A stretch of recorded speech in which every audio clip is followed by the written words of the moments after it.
Breaking बातमी आहे। नाशिकमध्ये राहुल गांधी विरोधात भाजप आंदोलन करणारे काँग्रेस कमिटी कार्यालयापासून जवळच भाजप आंदोलन करणार असून आंदोलनाचं ठिकाण आणि काँग्रेस कार्यालय समोरासमोर आल्यामुळे पोलिसांनी बंदोबस्त वाढवलाय। तर काँग्रेस कमिटी कार्यालयाबाहेरही काँग्रेसच्या कार्यकर्त्यांची या ठिकाणी गर्दी पाहायला मिळते। आमचे प्रतिनिधी लक्ष्मण घाटोळ आपल्या सोबत आहेत। आपण थेट नाशिकला जाणार आहोत। लक्ष्मण, पाहतोय नाशिकमध्ये भाजप कार्यकर्त्यांचं आंदोलन आपल्याला पाहायला मिळते आणि तेही काँग्रेस कार्यालयासमोरच असल्याचं आंदोलन करते। नाशिकमध्ये राहुल गांधी यांच्या विरोधामध्ये भाजपनं आंदोलन आयोजित केलेलं आहे। मात्र हे आंदोलन समोरच्या बाजूला होत असताना दुसरीकडे मात्र काँग्रेसचे कार्यकर्ते पदाधिकारी अशा पद्धतीने काँग्रेस कमिटीच्या कार्यालयाच्या बाहेर एकत्र झालेले आहे आणि भाजपचं आंदोलन जे आहे ते रोखण्यासाठी हे सगळे काँग्रेसचे कार्यकर्ते एकत्र आलेले आहे। अगदी या कार्यालयापासून समोर असलेल्या ठिकाणी भाजपचं आंदोलन होणार आहे। मात्र भाजपचं आंदोलन सुरू होण्यापूर्वीच अशा पद्धतीने हे काँग्रेसचे कार्यकर्ते एकत्र आलेले आहे आणि समोर होणारा राहुल गांधींच्या विरोधातला आंदोलन जे आहे ते रोखण्याचा प्रयत्न या कार्यकर्त्यांकडून केला जाणार आहे। त्यामुळे एक गोंधळ जो आहे तो आता या ठिकाणी पाहायला मिळेल। समोर भाजपचं आंदोलन सुरू होत आहे, तत्पूर्वी काँग्रेस या ठिकाणी अशा पद्धतीने रस्त्यावर उतरली आहे। आपण भाजपचं तिकडे आंदोलन होतंय, आपण इकडे घोषणाबाजी करताय का? आपण रस्त्यावर उतरलो। आपण बघितलं की काल राहुल गांधींनी लोकसभेमध्ये ज्या पद्धतीने भाजपाचा नकली मुखवटा फाडण्याचं काम केलं आणि देशामध्ये जी नफरतची राजनीती होती तिला कुठेतरी छेद देण्याचा पहिला संघर्ष राहुल गांधींनी केला, अख्ख्या जगाने बघितलं।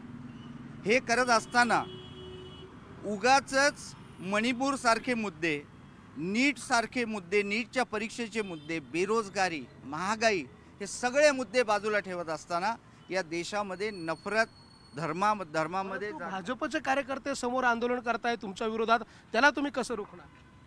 रोखण्याचं काय? कार्यकर्ते त्यांना जर ज्या पक्षाला हिंदू मुस्लिम केल्याशिवाय राजकारण जमत नाही त्यांचं आंदोलन कशा पद्धतीने असणार हे तुम्हाला सगळ्यांना माहिती आहे। मुद्दे सोडून असल्या कुठल्या तरी गोष्टींवर जर ते आंदोलन करायला, मुळात लोकसभेच्या निवडणुकीनंतर पायाखालची वाळू घसरली आहे।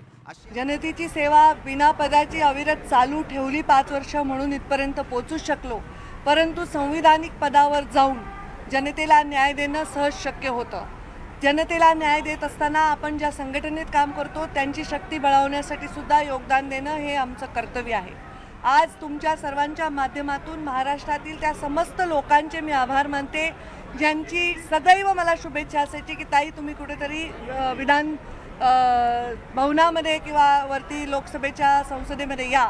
त्या सर्वांचे मी आभार मानते। त्याच सोबत मी माझ्या पक्षाचे प्रधानमंत्री नरेंद्र मोदी, अमित भाई शाह, JP नड्डा आणि आमचे कोर कमिटीचे सर्व मेंबर महाराष्ट्राचे, आमचे प्रभारी भूपेंद्र यादव, आमचे सहप्रभारी वैष्णवजी आणि आमचे नेते देवेंद्रजी फडणवीस, आमचे प्रदेशाचे अध्यक्ष बावनकुळेजी आणि आमच्या सर्व टीमचे मी मनापासून आभार मानते की त्यांनी माझं इथे मला विधान परिषदेचा नामनिर्देशन दाखल करायची संधी दिली आहे।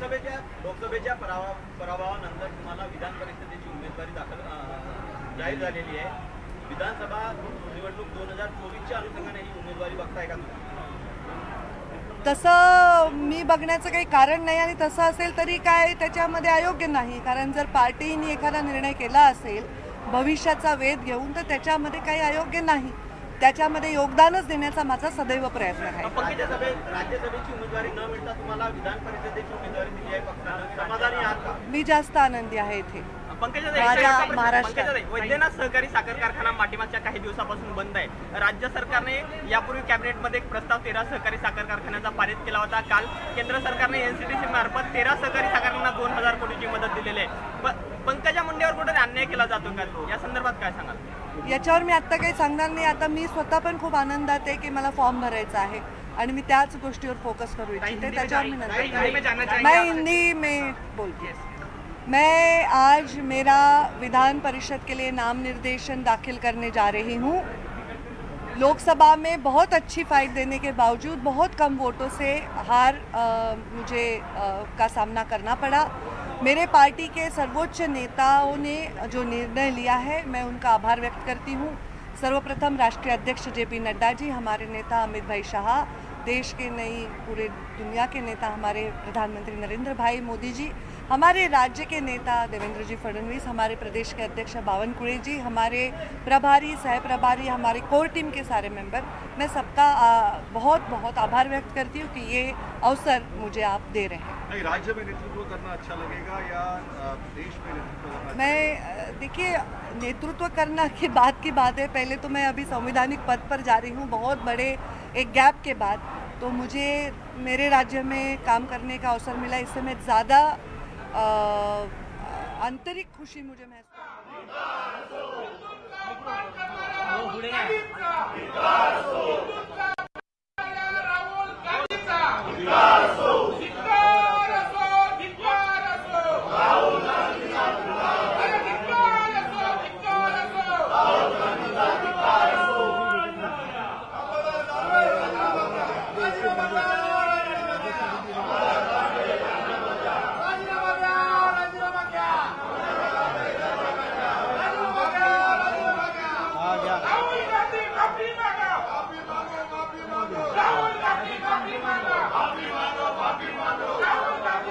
आपण थेट जाऊयात आमचे प्रतिनिधी विधान भवनातून उदय जाधव आपल्यासोबत आहेत। उदय, आपण पाहतोय आता भाजपकडून जोरदार अंबादास दानवेंविरोधात घोषणाबाजी केली जाते, त्यांच्या राजीनाम्याची मागणी करण्यात येते।